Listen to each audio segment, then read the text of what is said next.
안녕하세요. 화평케 하는 자입니다. 제가 얼마 전에 유튜브에서 봤는지 페이스북에서 봤는지 기억은 안 나는데 우리가 신앙인들이 많이 들었던 첫사랑으로 돌아가자, 하나님을 처음 사랑했었던 그 모습으로 다시 돌아가자, 이런 이야기들을 우연치 않게 보게 됐어요. 저도 그런 이야기에 굉장히 동감을 많이 하고, 제가 신앙생활을 쭉 해오면서 너무 자주 들었던 이야기인데, 그날 그 이야기를 들었을 때 좀 뭔가 평소와 다른 이질감을 느끼게 됐어요. 제가 왜 그런 이질감을 느끼게 됐냐면, 되게 뚱딴지 같은 생각일 수도 있는데, 과연 하나님을 처음 만났었을 때의 그 첫사랑의 모습으로 우리가 일평생 신앙생활을 유지할 수 있을까? 이런 생각이 들었기 때문이에요. 우리가 처음 하나님을 만났었을 때 느꼈던 감정들 있잖아요. 뭔가 구원의 감격, 그리고 하나님과 함께 하는 매일매일의 삶에 대한 어떤 설레임, 그리고 기대감, 하나님께서 함께 해주시기 때문에서 오는 만족감, 행복감, 또 평안, 이런 것들이 처음 하나님을 만났었을 때 느끼는 감정들 중 하나인데, 사실 우리가 신앙생활을 하다 보면 신앙의 권태기, 신앙의 슬럼프라고 불리는 것들을 겪게 되잖아요. 뭔가 예배를 드려도 옛날에 예배 드렸었던 감격이 느껴지지 않고, 성경 말씀을 봐도 하나님이 나에게 이야기하시는 것 같지 않고, 또 기도를 하는데 마치 하나님이 들으시는 기도가 아니라 허공에다 대는, 아무도 듣지도 않는 기도를 내가 하는 것 같은 그런 느낌들이 올 때 우리가 신앙의 슬럼프에 빠졌다, 권태기에 빠졌다라는 얘기를 하잖아요. 그러면 이런 시기 때 꼭 들리는 얘기가, 우리가 다시 첫사랑으로 돌아가자, 하나님을 처음 만났었을 때 그 감격으로 돌아가자, 이런 얘기를 이제 많이 하게 되는 거죠. 단골 멘트로.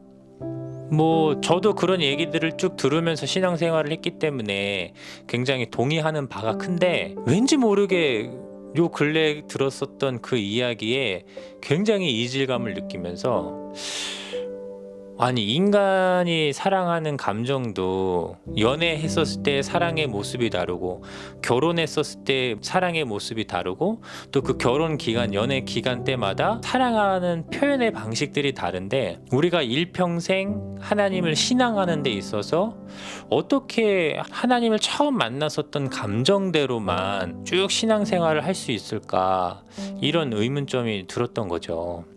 이런 생각이 말이 안 되는 거죠, 사실. 그런데도 하나님께서는 우리에게, 우리가 신앙의 슬럼프가 오고 권태기가 왔을 때 다시 하나님을 처음 만났었던 감격으로 돌아가서 그때 신앙을 했었던, 하나님을 사랑했었던 모습대로 지금 하나님을 사랑하는 것을 과연 원하실까? 아니면 이런 신앙의 권태기, 어떤 슬럼프를 잘 극복하고 조금 더 다양한 모습의 신앙, 다양하게 하나님을 사랑하는 모습으로 우리가 성장하기를 원하실까?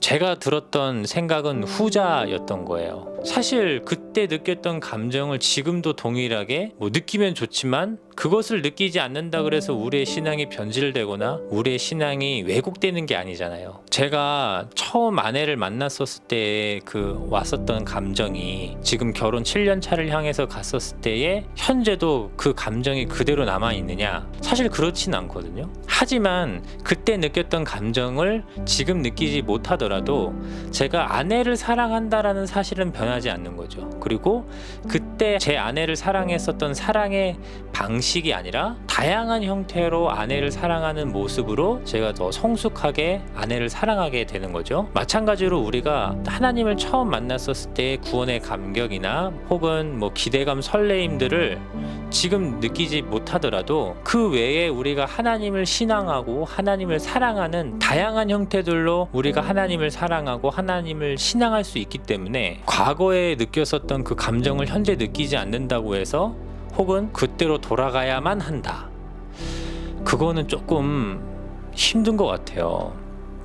물론 그때 하나님을 처음 만났었을 때의 감정을 지금도 느끼면 정말 좋겠죠. 그러나 우리가 신앙의 슬럼프가 와서 그때 감정으로만 계속 돌아가려고 한다면 우리의 신앙은 과연 전진할 수 있을까? 우리의 신앙이 과연 더 성숙해질 수 있을까? 오히려 우리가 그렇게 하나님이 느껴지지 않고 또 성경을 읽을 때나 기도를 할 때 하나님이 없는 것처럼 느껴지는 것, 우리 신앙하는 것이 굉장히 무의미하게 느껴지는 그 순간에 과거에 느꼈던 감정이나 어떤 추억들을 회상하면서 그 향수에 젖어서 그때로 계속 돌아가기보다 굉장히 메마르고 절박한 이 광야의 길을 하나님이 느껴지지 않고 보여지지 않아도 묵묵하게 이 자리를 한 걸음 한 걸음씩 걸어가는 것이 어떤 면에서는 우리의 신앙의 슬럼프를 극복하고 권태기를 이겨낼 수 있는 방법이라고 생각을 해요. 그래서 그때에 느꼈던 감정을 하나님께서 새롭게 우리에게 부어주시는 것을 소망하면서 기도하는 것도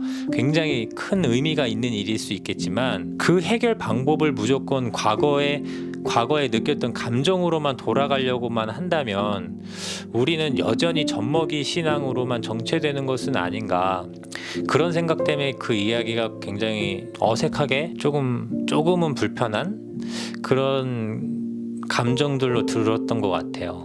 그래서 저는 오히려 저희 아내랑 살면서 많이 느낀 거지만, 아내를 처음 만났었을 때 그 감정과 설레임을 마음속 깊게 추억하고 남겨두는 거, 부부 생활을 하는 데 있어서 저에게 큰 원동력이 되고 힘이 되는 것도 사실이거든요. 그런데 그것만 계속 보다 보면은 굉장히 아내한테 섭섭한 감정을 느끼게 되는 것 같아요. 왜냐하면 나는 그것을 굉장히 추구하고 바라보고 하지만 아내의 직장 생활이나 만나는 사람들, 처한 환경에 따라서 아내도 조금씩 변할 수 있는 거잖아요. 그러게 되면은 자연스럽게 아내가 영향받는 것들도 있을 거고, 그에 따라서 사랑하는 방식들도 바뀌게 될 텐데, 저는 예전에 아내를 사랑했었던 그 모습으로만 계속 아내를 바라보게 되면 그 모습대로 나에게 충족되지 않는 아내의 모습을 볼 때 굉장히 좀 뭐랄까, 배신감 아니면 섭섭함, 뭐 이런 감정들이 생길 수 있다는 거죠. 마찬가지로 하나님과의 관계에서도 우리가 그 충만했었던 기쁨과 설레임, 기대감, 행복감, 평안함, 이런 것들로 깊게 하나님 임재에 젖어들었을 때에 그것만이 하나님과의 관계의 전부라고 생각하고 그것만 굉장히 추구하다 보면 그 이상으로 느껴지는 하나님의 풍성한 임재를 우리가 충분히 누리지 못하고 우리의 신앙이 더 도약하거나 성장하지 못하게 된다는 거죠. 오히려 위기의 상황, 하나님이 느껴지지 않고 하나님이 보이지 않고 말씀을 보고 기도를 하고 예배를 드려도 하나님이 전혀 느껴지지 않는 그 상황 가운데에서도 묵묵히 하나님께서 나에게 주신 그 시간과 공간에서 하나님을 신앙하는 그 모습일 때, 하나님을 처음 만났었을 때와 다른 어떤 또 다른 면의 충만함과, 그땐 오히려 더 하나님에 대한 전적인 신뢰감이 더 성장의 열매로서 나타나게 되는 거겠죠.